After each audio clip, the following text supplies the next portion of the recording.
In this video, I'm going to talk about how we turn client acquisition into a predictable and controllable science. I was having a conversation with a friend the other day, and he was complaining that he'd been getting leads previously. This was through a LinkedIn outbound strategy, but now it wasn't working anymore, and he wasn't sure what was wrong, and he was kind of pulling his hair out, trying to figure out why was it working one week and then the next week it just completely stopped working. He was booking calls, now he's not. And whilst this is in the specific about LinkedIn outbound, this is applicable for any marketing funnel, any channel, any kind of thing, paid ads, inbound, outbound, SEO, like anything. The first thing we need to understand is we need to understand systems thinking. So any business is a system which hosts systems inside of it, which hosts systems inside of it, etc. So we have like the business as a system. Inside of the business system, there's individual like departmental systems. We've got an acquisition system, we've got a fulfillment system, financial systems, operation systems, etc. This is not exhaustive, it's just an example.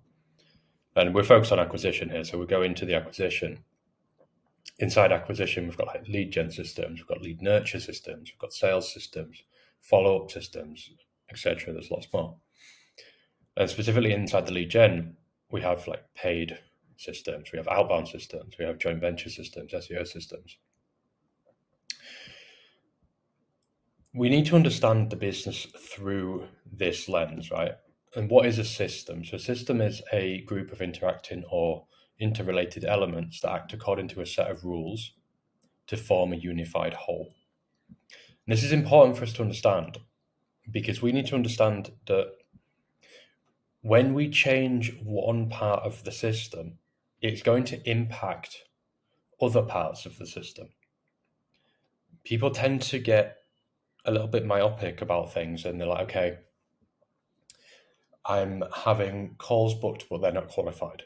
So let me go and add like this application form with 27 questions on it and ask 17 qualification questions before I offer to set anybody a call, or, I'll make them pay for the call so that only people that are really serious are going to turn up for the call. And then what happens when they've implemented stuff like this is people stop booking calls. So the problem was that calls were being booked, but they weren't qualified. The problem has now become people are not booking calls. So in changing one part of the system, it's impacted a previous step in the system, which has actually made the entire system worse. So if you look at the overall now, how many people are you closing?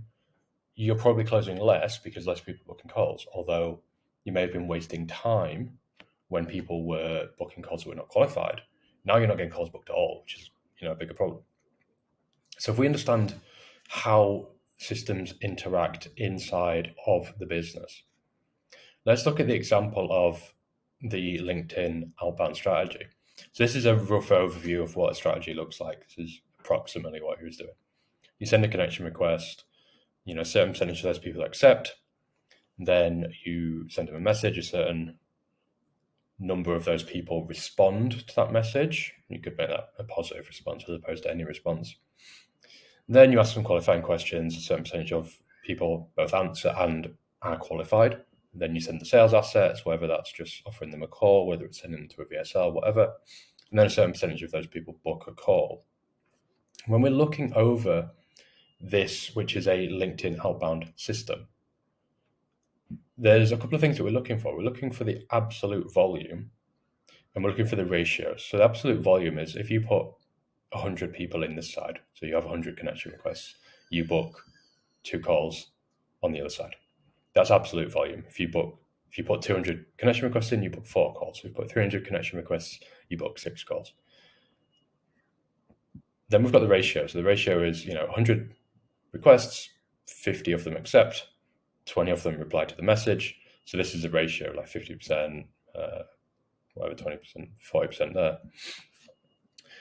So the question is, how do we turn acquisition into a controllable and predictable science?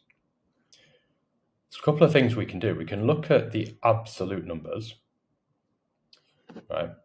So if you were sending 50 connection requests and you were getting 30 people accept, 20 people respond, 10 people are qualified, 5 people view and view the sales assets, and 1 person books a call. If you double the input, then that doubles the output.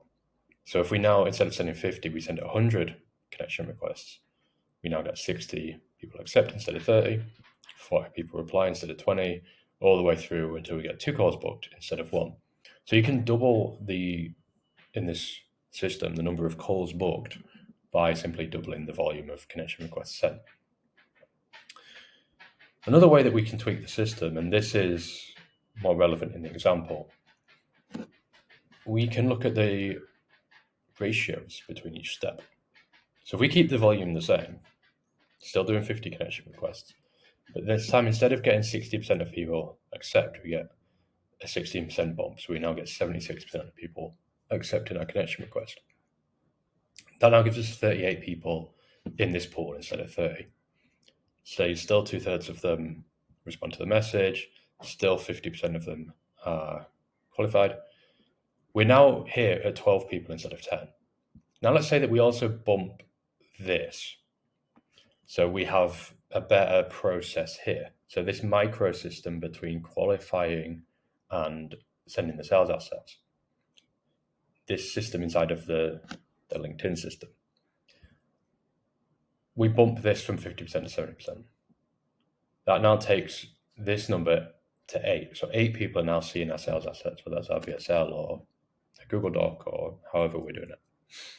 And then let's say we also bump the number of people which book a call. You can do that through having better sales assets, having a tighter system for how you deliver them, and kind of check in the people that booked a call. So now, just by bumping a couple of these ratios, taking this up 16%, this one up 20%, this one up 20%, which is all pretty feasible, we're now booking 3 calls off of 50 connection requests instead of 1. And you could also stack them. So let's say we improve the ratios. We've now got 3 calls for 50 connection requests, and we double the volume and send 100 connection requests. So now we're sending 100 connection requests, we're booking 6 calls. So now feasibly you can be booking 6 calls a day instead of 1 by doing 2 things, by doubling the volume and by making a few tweaks to a few key ratios in the system. The reason that I highlight this is because you've got to understand that a system is just a set of component pieces. So there's a ratio between each component piece, from the connection request to the connection accept. How do we impact this number? How do we take that from 60% people accept to being 76% of people accept? There's a few levers that we can pull. We can have a better connection request. Maybe that the message is more specific or more unique or more interesting or just a better proposition. That would raise the number of people that accept our connection. We could also pull the lever of background. So what does our profile look like? How are our profile assets? How's the presentation of it? Is it speaking specifically to the person that we're sending a connection request to? So have you got your message dialed in for your avatar? And have you got all of the proof and all of the things, the proposition on your profile, like a landing page or a website, that makes it obvious what you do and why this person would want to accept your connection request? You could also look at the actual people that you're sending requests to. So the list that you've built, so the prior stage or the prior system. So this is the kind of connection to call booked LinkedIn outbound system.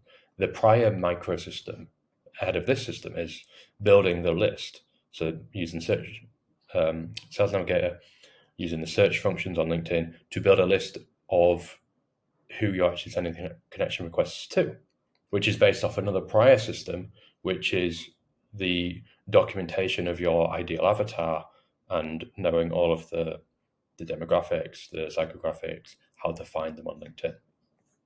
So it's just a series of systems, right? And if you modify something in the previous system, so let's say that you change the targeting, so you've now got a better list of people which are a better fit, that may bump that as well. So there's different levers that you can pull to improve this ratio. we have to understand all of these different component parts of the system and how different systems interact with each other to create macro systems. Same thing over here, qualifying questions. We were getting 50% throughput. Now we're looking to get 70% throughput. How can we do that? We can have maybe less qualifying questions. I think a lot of people overqualify. Really, you probably only have one or two key pieces of information that you actually need. But a lot of people are, I think they intermingle pre-selling and qualifying. So you need a checklist of qualification, which is 1 or 2 points probably. It's predominantly, can they afford what I'm offering? And do they want what I'm offering? They're probably the only 2 things which are relevant. Everything else is for sales. It's down the road. So if we simplify the qualification questions, we've got less questions, we've got less hurdles, less hoops for people to jump through, it's easier for somebody to both be qualified and to go through the process of showing you that they're qualified. So that will improve throughput. What else can we do? We can ask the questions in a better way. If you're kind of obviously having a checklist of basically like, so I'm going to ask you some questions to figure out if you can afford to pay me and I'm going to sell you something. If that's how you're coming across through sub-communication, it's not a very compelling proposition for the person on the other side of that. But if you can link your qualifying questions with, this is actually something that's relevant for you, it's contextually makes sense in the conversation, which might mean editing the messaging script in the previous steps, the previous microsystem, which is like this connection acceptance through message response through qualifying question. There's a messaging script, you edit the messaging script, you're now contextually asking the qualifying question in a way which makes sense for them to want to answer, to give you the information which allows you to provide more value for them. Then you're going to get more adherence to answering your questions rather than just being a checklist that you're kind of obviously going through. Or even just something as simple as giving a reason why you're asking. So instead of just asking, you're asking, instead of saying how much revenue do you do, you're asking, I want to know how much revenue you do so that I can figure out what's probably the best lead gen strategy for you at the stage of business you're in right now. Whatever it is, contextually depending on what you sell, what your marketplace is. There's lots of levers we can pull to impact this ratio in this system. Same with this one, going from 20% to 40%. Improve our sales assets, better VSLs, better Google Docs, better sales pages, whatever we're sending people. Even if we don't change anything here, but we've changed things back here, so sending maybe requests to a list which are a better fit, we're having better scripts here which get people more bought into what you're doing and create more desire. Even if we don't change these things, people are coming to your sales asset. Let's say they're coming and watching your VSL. It's a better person coming to watch it in the first place, and they're more engaged and have more desire for what you're talking about in your VSL without even changing the VSL. This number is probably going to change. So you see how the system is, you can't just focus on one part of a system because then it tends to break other parts of the system. And often the lever to pull to improve one part of a system is not actually in that part, but it's in another part of the system. When you understand this, when you can think about your business and your acquisition systems through this lens, then you're able to, first of all, identify where the problem is.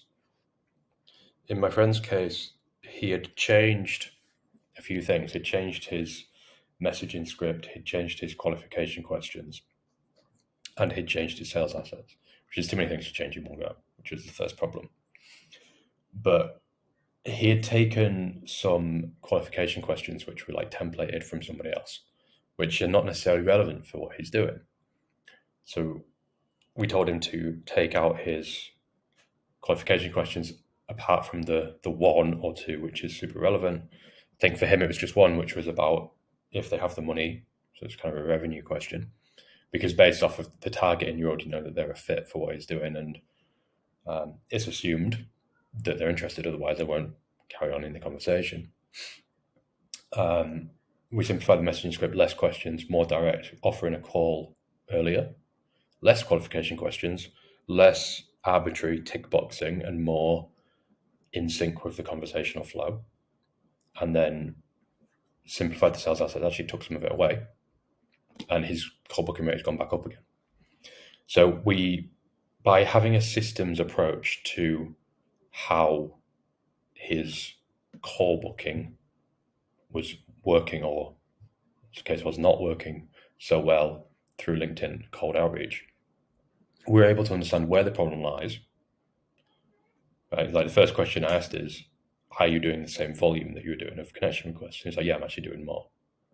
Okay, like if you don't ask that question, if you don't understand that, if you don't know that, well, if last week you were sending out 100 connection requests and you're booking 3 calls, and this week out you're sending 30 connection requests and booking 1 call, where's the problem? You don't really have a problem. You just need to do more.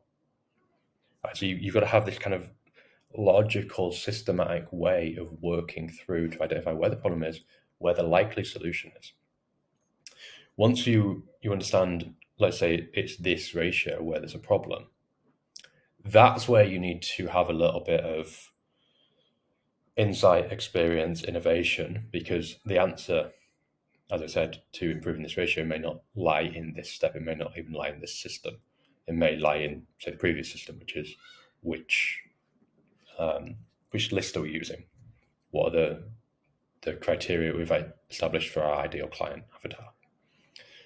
We have this systematic approach to any system in our business, but in this instance, our acquisition systems. And this is how we make client acquisition a controllable and predictable science. We know if we just tweak these ratios, like I showed at the beginning, if we both increase the volume and improve these ratios, we can go from booking 1 call a day, we double the volume, we improve these 3 ratios, which are all very feasible and doable, we can end up booking 6 calls a day for basically not much more effort.